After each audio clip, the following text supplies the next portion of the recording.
जय हिंद साथियों आज हम लोग पढ़ेंगे रेलवे से संबंधित सामान्य विज्ञान। ठीक है, तो साथियों इसमें जो रहेगा सवाल 5000 प्लस चैप्टर वाइज और वन लाइनर और एमसीक्यू रहेगा। ठीक है साथियों, और आज जो है रेलवे का वो है पहला क्लास। साथियों 2025 में अगर रेलवे का कोई वैकेंसी आता है तो सामान्य विज्ञान से सवाल पूछेगा ही पूछेगा। ठीक है, इसलिए आप वीडियो शुरू से अंत तक देखिएगा और दोस्तों को भी शेयर कीजिएगा। तो आज का जो क्लास है वह पहला क्लास है रेलवे का सामान्य विज्ञान का।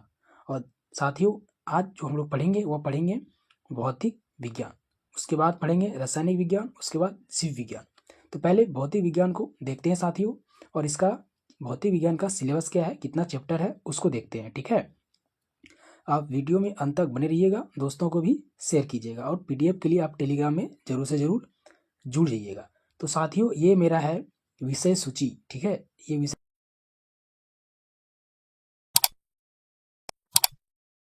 सूची है मेरा फिजिक्स का, मतलब भौतिक विज्ञान का। तो इसमें टोटल जो साथियों फिजिक्स का जो चैप्टर है मेरा 10 चैप्टर है। 10 चैप्टर टोटल है साथियों, डेली करके मैं आपको 10 दिन में टोटल जो चैप्टर है 10 दिन में खत्म हो जाएगा। ठीक है, 10 चैप्टर है साथियों, और इसमें पहला आज का जो क्लास होगा वह होगा पहला क्लास। ठीक है, आज का क्लास जो होगा वह पहला क्लास होगा। चैप्टर का नाम है साथियों मात्रक एवं विमाएं तथा गति के नियम। ठीक है, तो साथियों आज पहला क्लास में पूरा चैप्टर को खत्म कर दिया जाएगा। ठीक है, तो आप वीडियो में शुरू से अंत तक बने रहिएगा और दोस्तों को शेयर कीजिएगा, पीडीएफ के लिए टेलीग्राम में जुड़ जाइएगा। बढ़ते हैं पहला चैप्टर की ओर और देखते हैं पहला चैप्टर का सवाल क्या है। ठीक है, तो साथियों आज का पहला क्लास, क्लास नंबर 1 अध्याय 1, चैप्टर का नाम है मात्रक एवं विमाएं तथा गति के नियम। देखते हैं इसका क्या सवाल दिया गया है। ठीक है साथियों, तो यह है साथियों पहला क्लास और पहला सवाल। सवाल में है साथियों बोला गया है दूरी की माप, दूरी की माप। तो साथियों दूरी क्या है इसको देखेंगे कि किसी वस्तु द्वारा तय की गई कुल पथ लंबाई को क्या कहते हैं, दूरी कहा जाता है। ठीक है, आगे है दो निश्चित बिंदुओं के बीच की दूरी लंबाई कहा जाता है। नेक्स्ट है बड़ी दूरियों को मापने के लिए प्रयोग जो की जाने वाली एसआई इकाई है कि गुणज जो होती है वह क्या क्या होता है। तो साथियों उदाहरण के लिए डेका होता है, हेक्टो होता है और किलो होता है। ठीक है, आगे देखिए नेक्स्ट साथियों छोटी दूरी को मापने के लिए क्या चीज़ का एसआई इकाइयों का उपयोग किया जाता है। तो छोटी दूरी के लिए मापने के लिए मिली, सेंटी और डेसी का प्रयोग किया जाता है। नेक्स्ट है साथियों 10 की गई विभिन्न घातों के पूर्वलगन एवं उनके संकेत। तो इसका है साथियों उपसर्ग, संकेत और दूरी की घात। ठीक है, 10 की घात। ठीक है, तो पहला है साथियों हेक्सा, इसका संकेत है ई। ठीक है, और 10 की घात है साथियों, इसका है 10 पर पावर 18। दूसरा है पेंटा, इसका घात है इसका संकेत है साथियों पी, इस पर घात है 10 पर पावर 15। आगे बढ़ते हैं नेक्स्ट है टेरा है, टेरा का संकेत है साथियों टी, इस पर घात है 10 पर पावर 12। नेक्स्ट है गीगा, गीगा का संकेत है साथियों जी और इस पर घात है 10 पर पावर 9। नेक्स्ट है मेगा, संकेत एम, पावर 10 पर पावर 6। नेक्स्ट है किलो, संकेत के, 10 पर पावर 3। नेक्स्ट है हेक्सटो, हेक्टो संकेत एच, 10 पर पावर 2। डेका संकेत डी ए, 10 पर पावर 1। डेसी संकेत डी, 10 पर पावर -1। सेंटी संकेत सी, 10 पर पावर -2। आगे बढ़ते हैं नेक्स्ट है साथियों मिली, संकेत एम, 10 पर पावर -3। माइक्रो म्यू, 10 पर पावर -6। नैनो एन, 10 पर पावर -9। पिको पी, 10 पर पावर -12। फेमटो एफ, 10 पर पावर -15। एटो ए, 10 पर पावर -18। ठीक है साथियों, तो ये मेरा पूरा जो था ये मेरा संकेत था। ठीक है, 10 तो था वो मेरा विभिन्न घातों की पुनर्लोकन उसके संकेत, बहुत ही इंपॉर्टेंट है, ध्यान से देखिएगा। ठीक है, आगे देखिए नेक्स्ट, आगे बढ़ते हैं नेक्स्ट सवाल की ओर। नेक्स्ट है साथियों खगोलीय दूरी है। तो खगोलीय दूरी क्या है? तो प्रकाश द्वारा एक वर्ष में तय की गई कुल दूरी को हम लोग बोलते हैं प्रकाश वर्ष। ठीक है, तो एक प्रकाश वर्ष बराबर जो होता है साथियों 9 × 467 × 10⁻15 मीटर। ठीक है, नेक्स्ट है सूर्य और पृथ्वी के बीच की लंबाई जो दूरी मापी जाती है वह खगोलीय इकाई द्वारा मापी जाता है। ठीक है साथियों, और एक खगोलीय इकाई बराबर होता है 1.496 × 10⁻11 मीटर। आगे बढ़ते हैं नेक्स्ट सवाल की ओर। नेक्स्ट है दूरी मापने की जो सबसे बड़ी इकाई होता है तो क्या होता है साथियों? वह होता है मेरा पारसेक। क्या होता है? पारसेक। बहुत इंपॉर्टेंट सवाल है साथियों, दूरी मापने की सबसे जो बड़ी इकाई होती है वह होता है पारसेक। नेक्स्ट है एक पारसेक बराबर 3.086 × 10⁻16 मीटर। इसको बोला जाता है इसको बोला जाता है साथियों प्रकाश वर्ष में 3.26 प्रकाश वर्ष भी इसको बोला जाता है एक पारसेक बराबर। ठीक है, आगे बढ़ते हैं सवाल की ओर। आगे सवाल है साथियों लंबाई के प्रयोगात्मक मात्रक। लंबाई का जो प्रयोगात्मक मात्रक होता है उसको देखते हैं। तो साथियों एक फर्मी या फेम्टो बराबर जो होता है वह होता है 10⁻−15 मीटर। नेक्स्ट है एक पिकोमीटर होता है 10⁻−12 मीटर। नेक्स्ट है एक एंगस्ट्रॉम बराबर होता है 10⁻−10 मीटर। एक नैनोमीटर होता है 10⁻−9 मीटर। एक माइक्रोमीटर बराबर होता है 10⁻6 मीटर। आगे बढ़ते हैं नेक्स्ट सवाल की ओर। नेक्स्ट है साथियों भौतिक राशि और मात्रक क्या है उसको देखते हैं। ठीक है, तो पहले देखते हैं किसी आवश्यक मात्रक को मापने की जो क्रिया होती है उसे क्या कहते हैं? तो उसे मापन कहते हैं साथियों। मापन किसे कहा जाता है? कि किसी आवश्यक मात्रा को मापने की क्रिया को मापन कहा जाता है। भौतिक विज्ञान में मापे जाने वाली जो मात्रा होता है साथियों उसे बोला जाता है भौतिक मात्रा कहलाता है। ठीक है, उदाहरण के लिए लंबाई, द्रव्यमान, समय। ठीक है, आगे देखते हैं लंबाई, द्रव्यमान और समय क्या होता है। साथियों लंबाई, द्रव्यमान और समय को मापने के लिए मुख्य 3 इकाई होते हैं। मुख्य 3 इकाई कौन कौन होते हैं साथियों? तो पहला होता है MKS, दूसरा CGS और तीसरा साथियों FPS।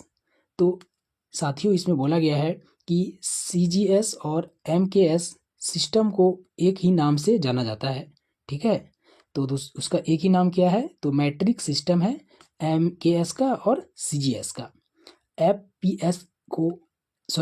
FPS प्रणाली को किस नाम से जाना जाता है? तो उसको ब्रिटिश प्रणाली के नाम से जाना जाता है FPS प्रणाली को। आगे बढ़ते हैं सवाल की ओर, देखते हैं सवाल को। सवाल है साथियों MKS प्रणाली को स्टैंडर्ड नेशनल SI के नाम से भी जाना जाता है। स्टैंडर्ड SI के नाम, इंटरनेशनल SI के नाम से भी जाना जाता है। ठीक है, नेक्स्ट है CGS का मतलब CGS जो है साथियों इसको हिंदी में क्या बोला जाता है? CGS को हिंदी में बोला जाता है सेंटीमीटर ग्राम सेकेंड। MKS को हिंदी में बोला जाता है मीटर किलोग्राम सेकेंड। FPS को बोला जाता है फुट पाउंड सेकेंड। ठीक है, आगे बढ़ते हैं सवाल की ओर। सवाल है लंबाई, द्रव्यमान और समय को मापने के लिए उपयोग किए जाने वाले माप को क्या कहा जाता है? तो मौलिक माप या आभारी माप कहा जाता है। ठीक है, नेक्स्ट है साथियों मौलिक इकाई कितनी होती है? तो साथियों मौलिक इकाई की संख्या होती है 7। ठीक है, अब मौलिक इकाई को देखते हैं उसका कितना 7 इकाई जो होता है वो कौन कौन होता है। तो पहला है साथियों मेरा लंबाई, दूसरा द्रव्यमान, समय, तापमान, धारा। ठीक है, और आगे है साथियों ज्योति तीव्रता और पदार्थ की मात्रा। इसका पूरा तरीका से देखते हैं। पहले देखते हैं साथियों लंबाई। लंबाई का मात्रक होता है मीटर और संकेत साथियों M और विमा होता है L। ठीक है, द्रव्यमान का होता है किलोग्राम, संकेत kg और विमा M। नेक्स्ट है साथियों समय। समय जो है वो सेकेंड होता है इसका मात्रक और संकेत S और विमा जो होता है मेरा वह T होता है। आगे बढ़ते हैं सवाल की ओर, देखिए ध्यान से। सवाल है तापमान। तापमान का साथियों संकेत होता है केल्विन। ठीक है, मात्रक होता है केल्विन और संकेत होता है के, और इसका जो विमा होता है वह होता है के। धारा का साथियों, धारा का होता है मात्रक एम्पियर और संकेत होता है ए, और इसका विमा जो होता है वह होता है ए। ज्योति तीव्रता का मात्रक होता है साथियों कैंडेला, और इसका मात्रक संकेत होता है सी डी, और इसका विमा साथियों सी होता है। और पदार्थ की मात्रा का जो मात्रक होता है वह होता है मोल, और संकेत होता है MOL, जिसको मोल बोला जाता है, ठीक है। और इसका विमा होता है साथियों एन, ठीक है। तो आपको अच्छी तरह से 7 जो इसका इकाई होता है आपको अच्छी तरह से समझ में आ गया होगा। नेक्स्ट है साथियों, माप की 2 पूरक इकाई होती है। माप का भी 2 पूरक इकाई होता है, तो कौन कौन होता है साथियों, ध्यान से देख लीजिएगा। दूसरा माप का जो पूरक इकाई साथियों, एक है समतल कोण और दूसरा है ठोस कोण। समतल कोण का जो मात्रक होता है वह होता है रेडियन, और संकेत होता है RAD, ठीक है। और ठोस कोण का होता है स्टेरेडियन, इसका होता है संकेत SR। आगे बढ़ते हैं सवाल की ओर, ध्यान से देखिएगा साथियों। सवाल है मानक इकाई SI यूनिट। मानक इकाई या SI यूनिट जो है वह क्या होता है साथियों, वह मापा मान जो किसी भी स्थान पर किसी के द्वारा भी मापने पर समान हो, उसे क्या कहा जाता है, तो मानक इकाई कहा जाता है, ठीक है। तो मानक इकाई का कुछ विमा है जो इम्पोर्टेंट है। तो पहले है मात्रक तथा विमा, ठीक है। तो नाम है साथियों, फिर है मात्रक, उसके बाद है विमा। पहले है क्षेत्रफल। क्षेत्रफल का जो मात्रक होता है वह होता है m², और इसका विमा होता है L², ठीक है। आयतन जो है साथियों, आयतन का जो मात्रक होता है वह होता है मेरा m3, और विमा होता है L3। आगे बढ़ते हैं, जितना भी सारा साथियों इसका मात्रक होगा सारा कुछ सारा देखेंगे। आगे है चाल। चाल का जो मात्रक होता है वह होता है साथियों मीटर पर सेकेंड, और इसका विमा होता है LT-1। फिर है वेग। तो वेग का होता है साथियों मीटर पर सेकेंड, उसके होता है LT-1। त्वरण का साथियों, त्वरण होता है मीटर सेकेंड -2, उसके बाद इसका जो विमा होता है वो LT-2 होता है। आगे बढ़ते हैं सवाल की ओर। सवाल है बल। बल का जो मात्रक होता है वह होता है न्यूटन, और उसका विमा सूत्र जो होता है साथियों बल का वो होता है MLT-2, ठीक है। उसके बाद है संवेग। संवेग का जो मात्रक होता है वो होता है NS, ठीक है, और उसका विमा होता है LT-1। आगे है आवेग। आवेग का जो मात्रक होता है साथियों वह होता है kg मीटर पर सेकेंड -1, ठीक है, और MLT-1। आगे बढ़ते हैं नेक्स्ट सवाल की ओर। सवाल है दाब का जो मात्रक होता है वह आता है kg मीटर सेकेंड -2, और इसका विमा होता है ML-1T-2। आगे है साथियों पृष्ठ तनाव। पृष्ठ तनाव का जो मात्रक होता है वह होता है kg सेकेंड -2। उसके बाद इसका मात्रक का जो विमा है साथियों, पृष्ठ तनाव का विमा होता है वह होता है MLT-2, ठीक है। आगे है घनत्व। घनत्व का जो मात्रक होता है वह होता है kg मीटर -क्यूब, उसके बाद उसका विमा होता है ML-3T0, ठीक है। आगे बढ़ते हैं नेक्स्ट सवाल की ओर। नेक्स्ट है साथियों कोणीय वेग। कोणीय वेग का मात्रक होता है मीटर पर सेकेंड, विमा MLT-1। कार्य का जो मात्रक होता है वह होता है kg metre square second -2 joule, और उसके बाद जो विमा होता है वो होता है ML² होता है कार्य का विमा। आगे है साथियों कोणीय विस्थापन। कोणीय विस्थापन का मात्रक होता है रेडियन, विमा होता है MLT, क्या होता है MLT, कोणीय विस्थापन का विमा। आगे नेक्स्ट है शक्ति। शक्ति का जो मात्रक होता है वह होता है जूल या वाट, विमा होता है ML²T-3, ठीक है। आगे बढ़ते हैं नेक्स्ट सवाल की ओर। नेक्स्ट है साथियों बल आघूर्ण। बल आघूर्ण का जो मात्रक होता है वह होता है न्यूटन मीटर, और विमा होता है ML²T-2, ठीक है। नेक्स्ट है गुरुत्वाकर्षण नियतांक। गुरुत्वाकर्षण नियतांक का जो विमा साथियों मात्रक होता है वह होता है न्यूटन, और विमा होता है L3T-2, ठीक है। यह होता है गुरुत्वाकर्षण का विमा। नेक्स्ट है यंग गुणांक। यंग गुणांक का जो मात्रक होता है वह होता है न्यूटन मीटर स्क्वायर। नेक्स्ट उसका विमा साथियों वह होता है ML-1T-2 होता है, ठीक है, आगे बढ़ते हैं नेक्स्ट सवाल की ओर। सवाल है साथियों, श्यानता गुणांक का मात्रक होता है केजी मीटर सेकेंड माइनस 1 और इसका विमा होता है ml माइनस 1 t माइनस 1। धारिता का मात्रक होता है फैराडे, उसका विमा होता है m minus 1 t minus 2 t4a square, इसका विमा होता है धारिता का।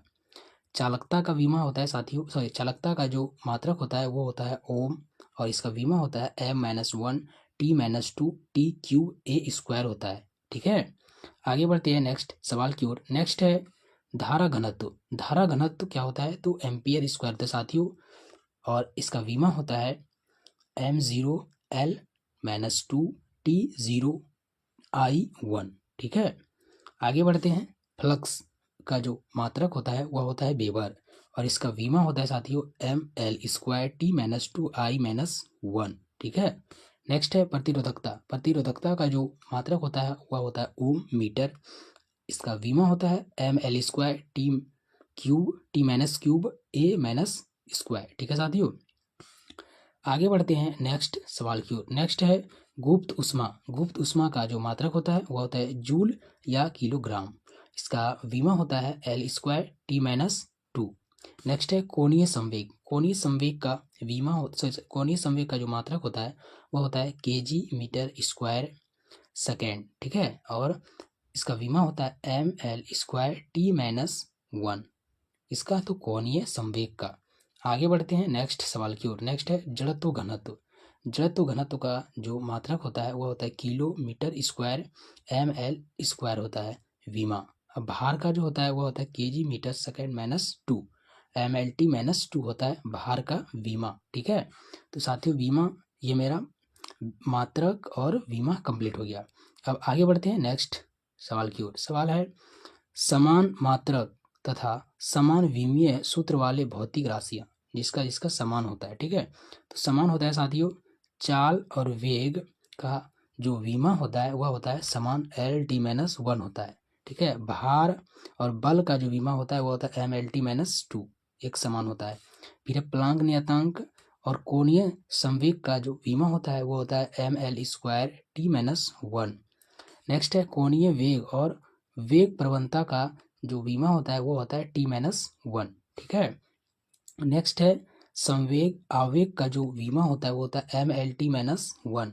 नेक्स्ट है ऊर्जा कार्य बल आघूर्ण का विमा होता है साथियों M L square T minus 2। आगे बढ़ते हैं नेक्स्ट सवाल की ओर। सवाल है दाब प्रतिबल प्रत्यास्था गुणांक और यंग प्रत्यास्था गुणांक, आयतन प्रत्यास्था गुणांक और दृढ़ता गुणांक का जो विमा सूत्र होता है वो होता है M L minus 1 T minus 2। ठीक है, नेक्स्ट है अपेक्षिक घनत्व, अपेक्षिक आर्द्रता और घर्षण गुणांक, आवर्धन क्षमता और विकृति का जो मात्रक विमा होता है वो मात्रकहीन होता है और मात्रहीन राशि होता है। ठीक है, इसका विमा नहीं होता है। आगे बढ़ते हैं नेक्स्ट सवाल की ओर।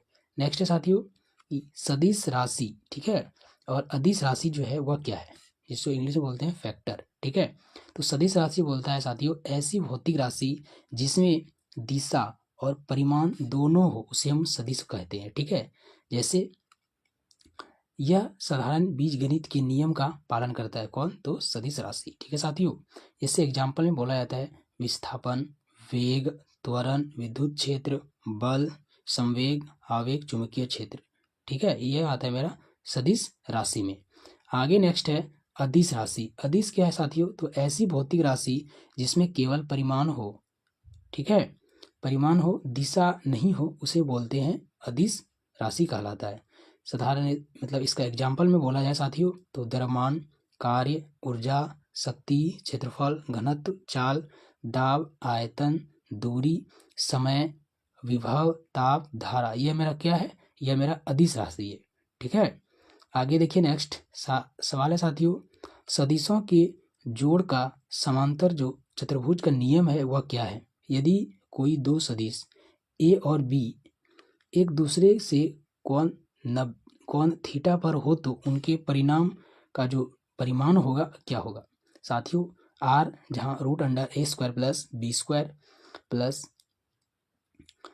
2ab cos थीटा, जहाँ ए जो है साथियों मेरा A minus A cos theta बराबर 1। ठीक है, आगे बढ़ते हैं नेक्स्ट सवाल की ओर। नेक्स्ट है सरल रेखीय गति क्या है। बहुत इंपॉर्टेंट है साथियों। सरल रेखीय गति क्या है?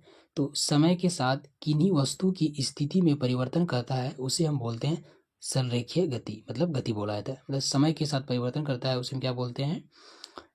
गति कहलाता है। ठीक है, नेक्स्ट है जब शरीर एक सीधी रेखा में चलती है तो उसे हम क्या बोलते हैं? सरल रेखीय गति। जब शरीर जो है एक सरल रेखीय रेखा में चलता है उसे हम बोलते हैं सरल रेखीय गति। ठीक है, नेक्स्ट है आवर्त गति कितने प्रकार की होती है? साथियों, आवर्त गति जो होता है वह होता है, एक होता है सरल लोलक गति, एक होता है एक समान वृत्तीय गति। ठीक है, उदाहरण के तौर पे साथियों झूले की गति, घड़ी की सुई की गति और पेंडुलम की गति क्या होता है, ये उदाहरण के तौर पर बताया गया। ठीक है, आगे देखिए नेक्स्ट है कि दोलन गति क्या है? कि वस्तु किसी मध्य या स्थिर स्थिति से आगे पीछे चलती है या जब गति दोहराती है तो उसे बोला जाता है दोलन गति। ठीक है, नेक्स्ट है किसी वस्तु द्वारा तय की गई कुल पथ लंबाई को बोला जाता है दूरी। किसी वस्तु द्वारा जब दूरी किया जाता है और उस दूरी को कुल पथ का दूरी बोला जाता है तो उसे हम बोलते हैं दूरी। ठीक है, नेक्स्ट है किसी वस्तु द्वारा तय की गई सबसे छोटी जो पथ होता है उसे बोलते हैं विस्थापन। नेक्स्ट है साथियों गति की दर, एक इकाई समय में किसी वस्तु द्वारा तय की गई कुल दूरी को कहता है चाल। ठीक है, नेक्स्ट है चाल का SI मात्रक होता है मीटर पर सेकेंड। नेक्स्ट है साथियों यात्रा की कुल दूरी को कुल लिए गए समय से विभाजित करने पर क्या प्राप्त होता है? तो औसत चाल प्राप्त होता है। ठीक है, आगे देखिए नेक्स्ट है औसत चाल क्या है? तो औसत चाल होता है साथियों कुल दूरी और कुल समय को बोला जाता है औसत चाल। नेक्स्ट है किसी निश्चित दिशा में गति करने वाली वस्तु की चाल को हम बोलते हैं वेग। ठीक है, आगे बढ़ते हैं नेक्स्ट सवाल की ओर। सवाल है साथियों यहाँ पे ये बताया गया एग्जाम्पल के तौर पर, जैसे विस्थापन ये समय है, मैंने अभी विस्थापन बताया साथियों आपको कि कुछ मतलब सबसे छोटा दूरी को बोला जाता है विस्थापन। यहाँ पे एक आदमी खड़ा हुआ है और कुछ दूरी जाना है। ठीक है, तो उसके छोटा दूरी को लिए हम क्या बोले जाते हैं? उसको बोला जाता है विस्थापन, छोटी दूरी के लिए। ठीक है, आगे देखिए नेक्स्ट है प्रति इकाई समय में वेग में परिवर्तन कहलाता है तो त्वरण कहलाता है। वेग की दिशा में त्वरण सकारात्मक त्वरण कहलाता है। वेग के विपरीत त्वरण ऋणात्मक त्वरण। जब वस्तु समान समय अंतराल में वेग में समान परिवर्तन के साथ एक सीधी रेखा में चलती है उसे बोला जाता है एक समान त्वरण। नेक्स्ट है साथियों जब किसी वस्तु का वेग असमान दर से बढ़ता है तो असमान त्वरण। नेक्स्ट है मुक्त रूप से गिरती वस्तु किसका उदाहरण है? एक समान त्वरण का। भारी यातायात वाहन में किसका उदाहरण है साथियों? तो असमान त्वरण का। आगे बढ़ते हैं नेक्स्ट सवाल की ओर। नेक्स्ट है वेग और समय के बीच ग्राफ खींचने पर तब इसका ढलान किसको दर्शाता है? तो औसत त्वरण को दर्शाता है साथियों। नेक्स्ट है न्यूटन के गति के नियमों की क्या विशेषता है?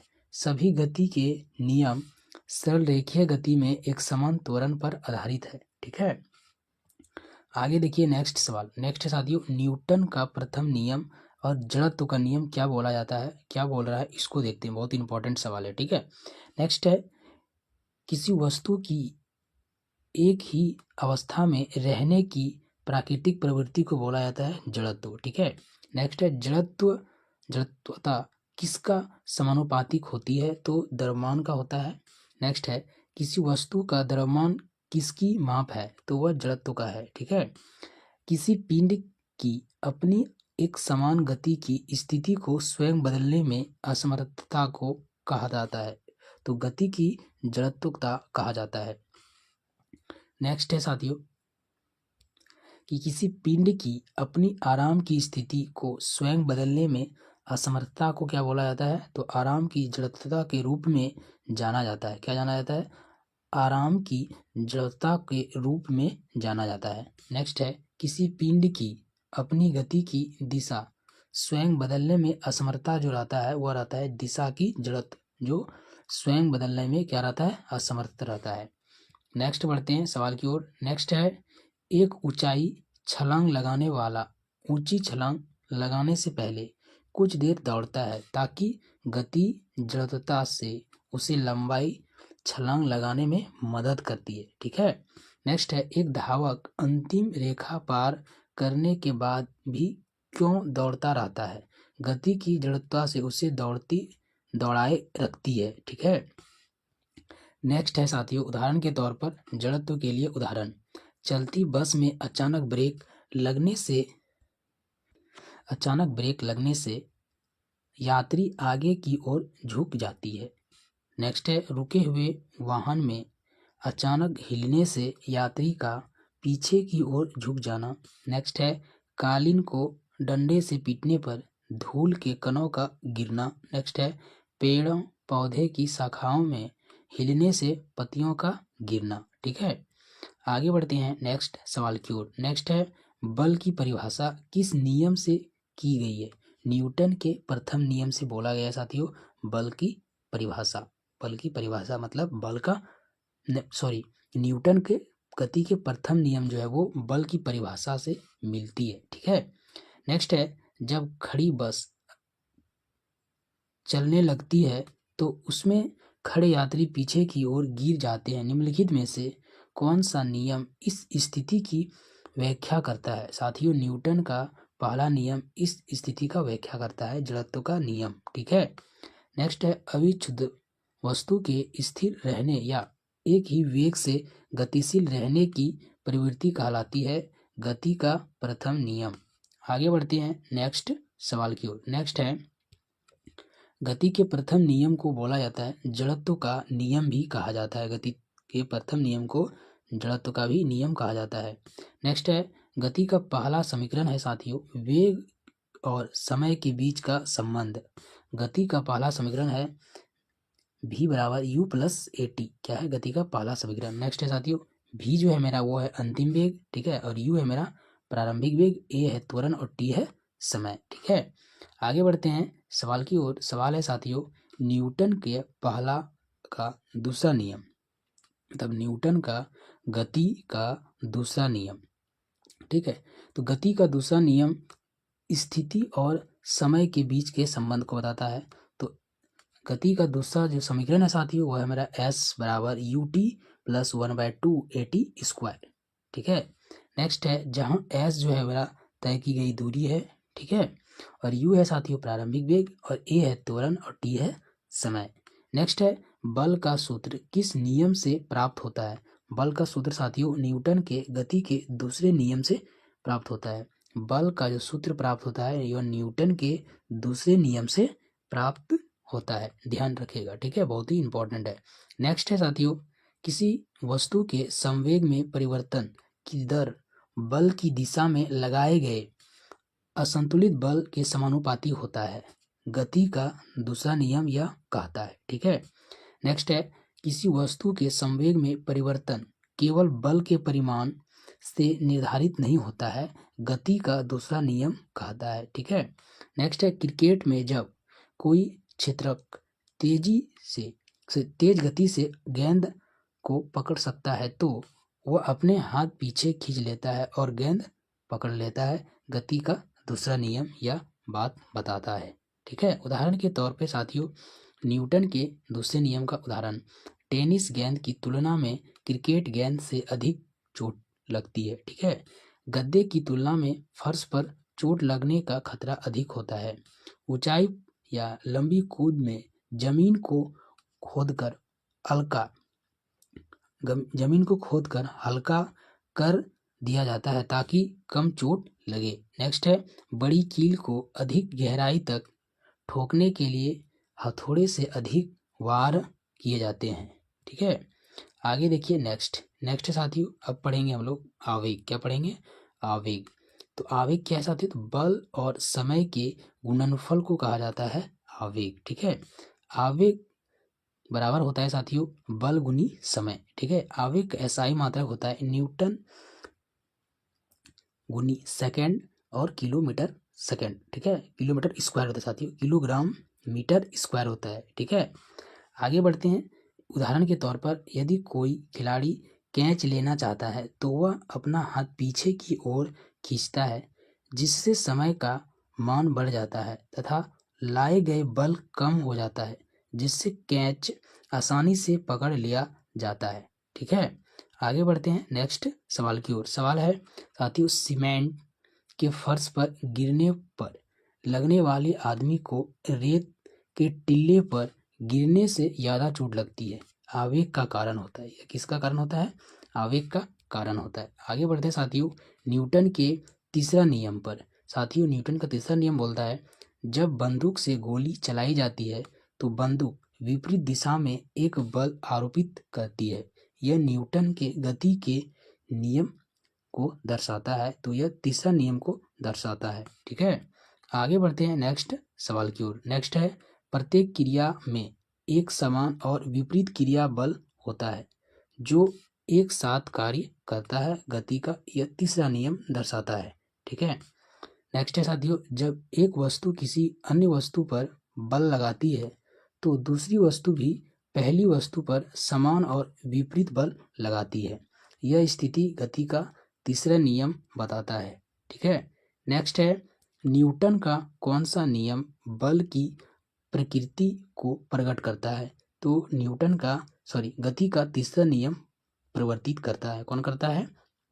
तीसरा नियम। ठीक है, उदाहरण के तौर पर साथियों ध्यान से देखिएगा, न्यूटन के तीसरे नियम का उदाहरण, एक महिला कुएं से पानी निकाल रही है, रस्सी टूटने से पीछे गिर जाती है, गोली चलाने पर बंदूक के झटके के कारण चोट लगना, तैरते समय पानी से टकराना, नाव से कूदने पर नाव का पीछे की ओर चलना, रॉकेट का उड़ान भरना। ठीक है, ये सब तीसरा जो नियम है इसका एग्जाम्पल है।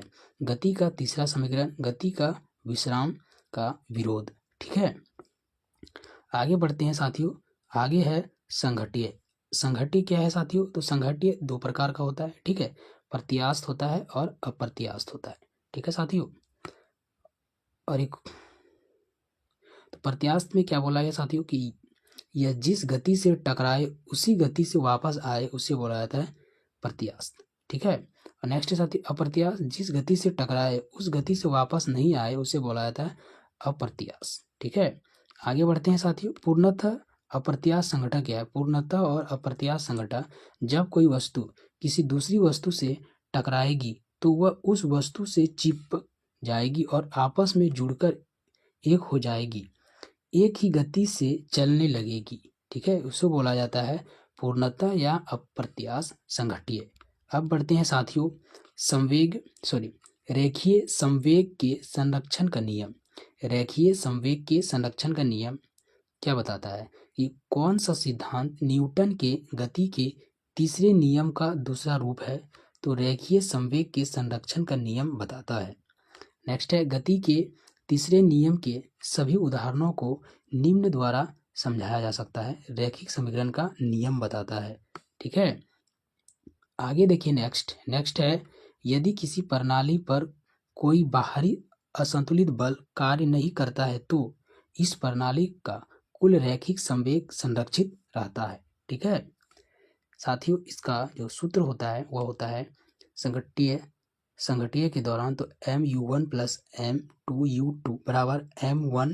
ठीक है, और v1 प्लस m2 और v2 होता है। ठीक है, तो mu1 और u1 और u2 जो होता है वो संघटीय पहले वस्तु का वेग होता है।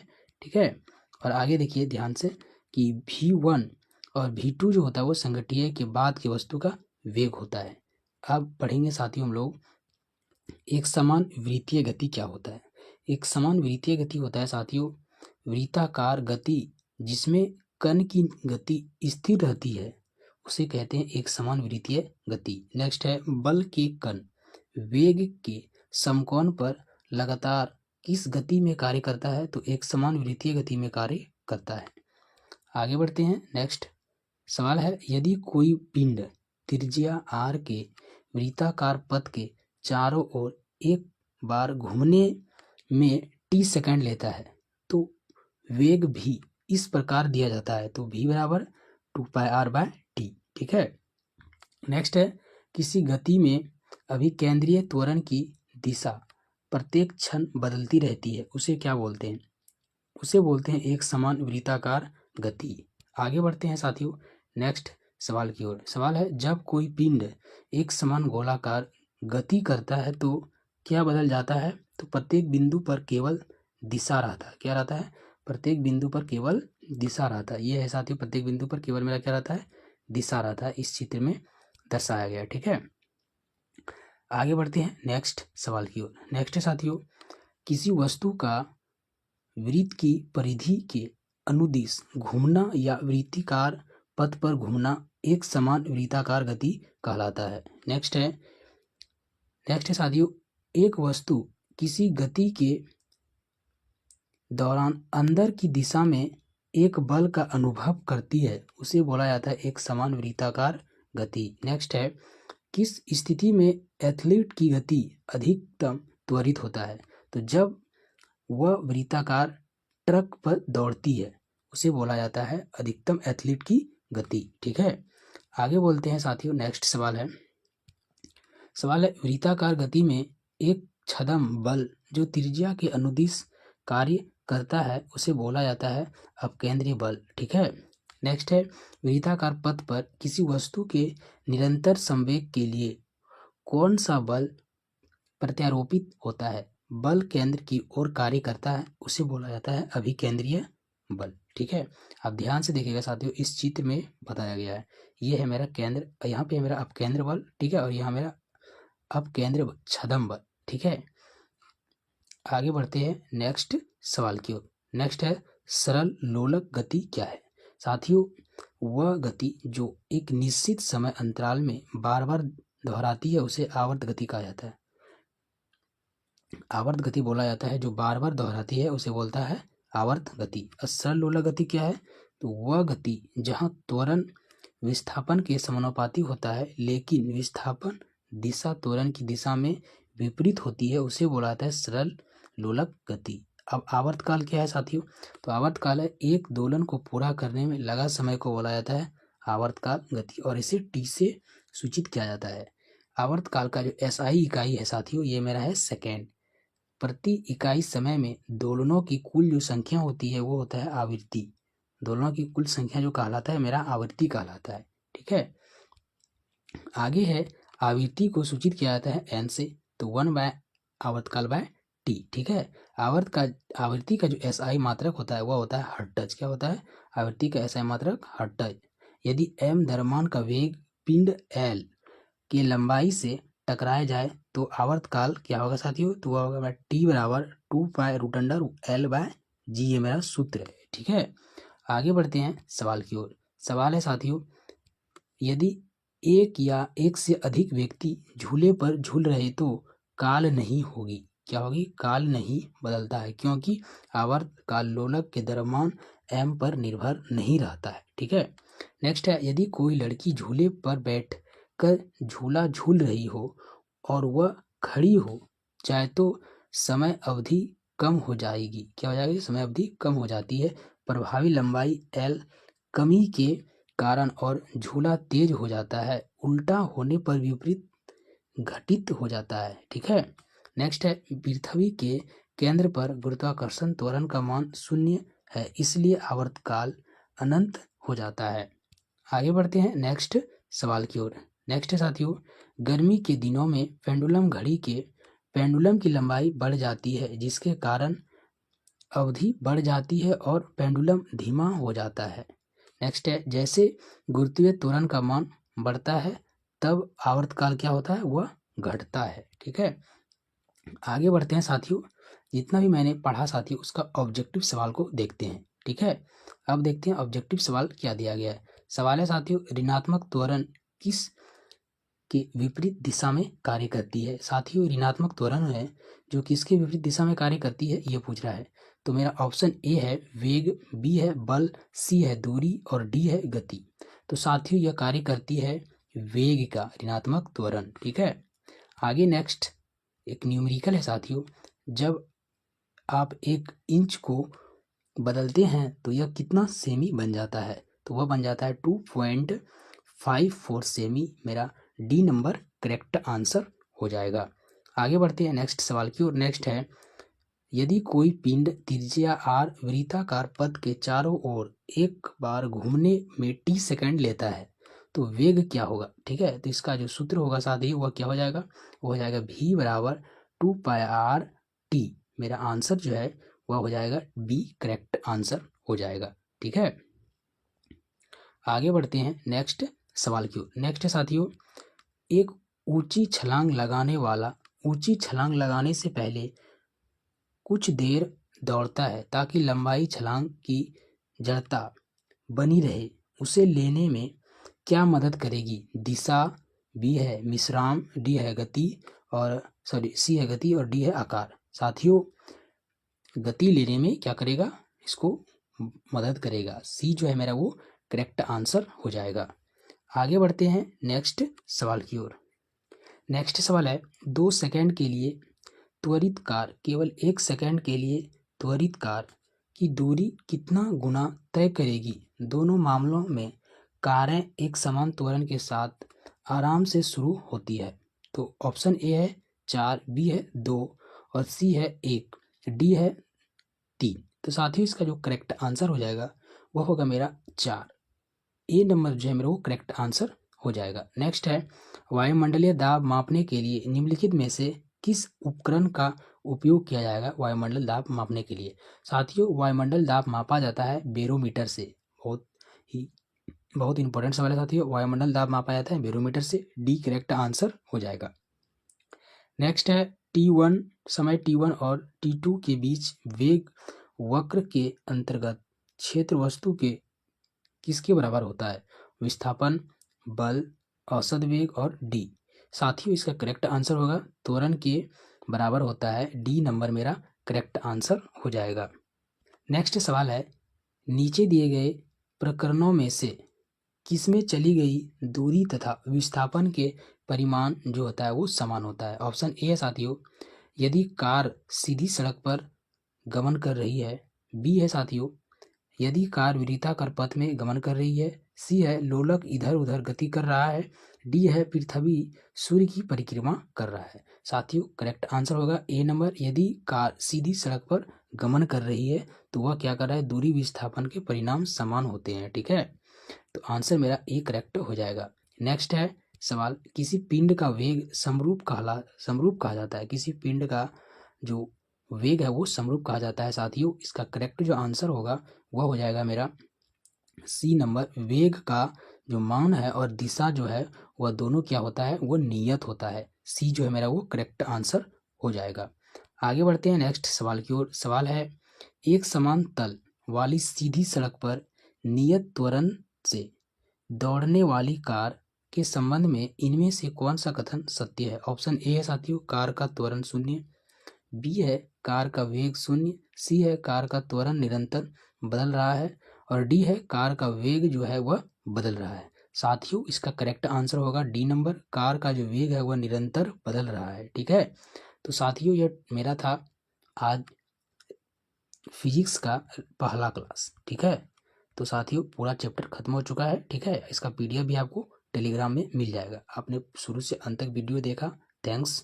और वीडियो देखने में कैसा लगा साथियों जरूर से जरूर कमेंट कीजिएगा। ठीक है, आपका कमेंट का रिप्लाई भी दिया जाएगा। इसका PDF आपको टेलीग्राम में मिल जाएगा। कल मिलेंगे नेक्स्ट चैप्टर में, तब तक के लिए जय हिंद जय भारत।